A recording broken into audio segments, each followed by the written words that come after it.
Agnosticism or atheism is the default setting in most circles of elite opinion, in the United States nearly as much as in Europe. To an extent, secular anti-Mormonism is merely an illustration or even an echo of that broader phenomenon. An important articulation of this view...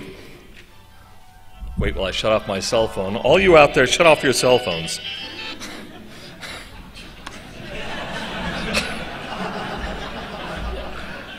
That may have been our son. Give him a ring. Okay, an important articulation of this view is the British philosopher Anthony Fleur's essay, The Presumption of Atheism.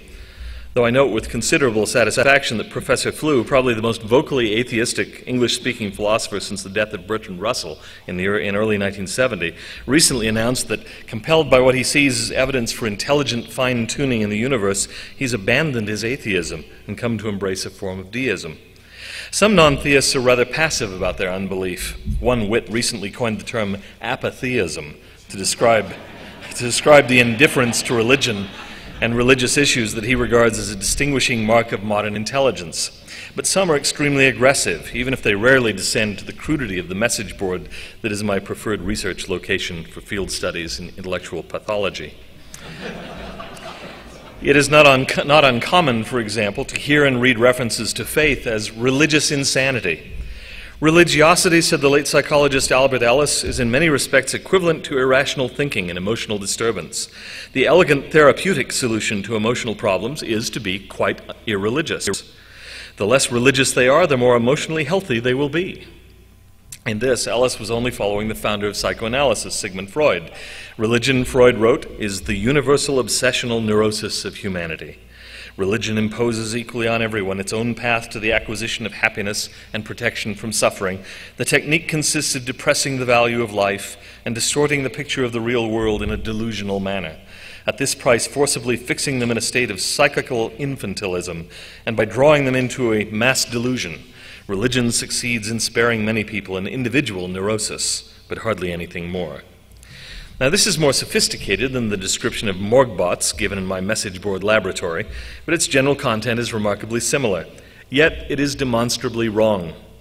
The data rather consistently demonstrate that Latter-day Saints who live lives consistent with their religious beliefs experience greater general well-being, greater family and marital stability, less delinquency, less depression, less anxiety, and less substance abuse than those who do not. And there is very little evidence that religious belief and practice are harmful to mental health. As James R. Lewis argues in his 2003 book, Legitimating New Religions, quote, attacks on alternative religious groups are attempts to psychologize, to medicalize a controversy that on deeper examination is clearly a controversy over ideology and lifestyle. In language that cannot possibly fail to remind Latter-day Saints of evangelical anti-Mormonism, but that oddly forms a point of contact with the most virulent forms of secular anti-Mormonism as well, Thomas Langham, reviewing Lewis's book for the Journal of the American Academy of Religion, remarks that opponents of new religious movements have worked to delegitimate them through acting as moral entrepreneurs who have used anti-cult ideologies to market negative stereotypes like the cult label to the broader community. Such activities have led new religious groups to be classified as illegitimate, dangerous organizations. Yet, Lewis says, it is not self-evident that secularism should be the standard by which religion is evaluated.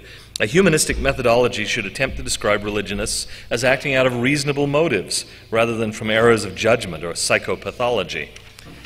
In fact, as is increasingly recognized, religious people tend to be healthier, not only mentally but even physically, than their irreligious counterparts. With specific regard to Mormons, Utah death rates are below rates in the nation at large and in the mountain states for most major causes of death, including heart disease, cancer, cerebrovascular disease, accidents, pulmonary disease, pneumonia, flu, diabetes, liver disease, and atherosclerosis. Utah suicide rates are higher than the national average, but lower than the mountain states as a whole. Studies of specific LDS populations in California, Utah, and Alberta, Canada, show that LDS men are about half as likely to die of cancer as other men. LDS women also have lower cancer mortality, but the difference is not as great as for men. Death rates are lower for Latter-day Saints who have higher levels of religious participation. In short, adherence to the Mormon Code of Health appears to lower death rates from several diseases. The benighted and sick morgbots seem to be doing rather well. But what of the atheists and the agnostics? Let's take another look at another laboratory, contemporary Europe, which has not altogether unfairly been called a godless continent. Europe is in a state not only of demographic, but arguably of cultural barrenness. And it is certainly afflicted these days with a profound historical amnesia. Thucydides and the Enlightenment are mentioned in the preamble to the new European Constitution as constituents of European identity, but Christianity is not mentioned. A striking drop has occurred in European birth and marriage rates, which Pitzer College's Phil Zuckerman connects with the equally striking decline in religious belief. Religion, he says, seems to be critical to people's decision to raise children. People in these advanced industrial societies see children more and more as a liability. Some realize that this life is better without children, and you don't even need to get married since there's no legal advantage to doing so. But Zuckerman, who is himself professedly anti-religious, is alarmed at the contrast of the low European birth rate with the high birth rates of the rapidly growing Muslim minorities within Europe. Muslims already make up at least a quarter of the residents of Rotterdam, Marseille, and Malmö, Sweden, and 15% of the residents of Brussels, the capital of the European Union. Within the next few decades, several European cities will acquire Muslim majorities. Observers have begun to speak of Eurabia and Europistan. Others have alluded to what seems to be a collective death wish among Europeans, as their birth rates have fallen below levels required simply to replace themselves. During a trip to England a few years ago, I went beyond my accustomed haunts into certain relatively nondescript parts of the country. While I've long been accustomed to the large Muslim population of London, I was astonished to see halal butcher shops in Muslim garb in the most ordinary towns, everywhere. Immediately after his assassination a few years ago, the Dutch politician Pim Fortuyn was portrayed in the media as anti-immigration, which was true. But he was also portrayed as right-wing, which was false. The reality was considerably more interesting than initial stereotypes suggested. He was, in fact, a man of the left, in fact, a practicing homosexual, who feared that the demographic ascendancy of scarcely assimilated conservative Muslims in his country would doom the ultra-free sexuality that he and many others value as essential to the culture of the modern Netherlands.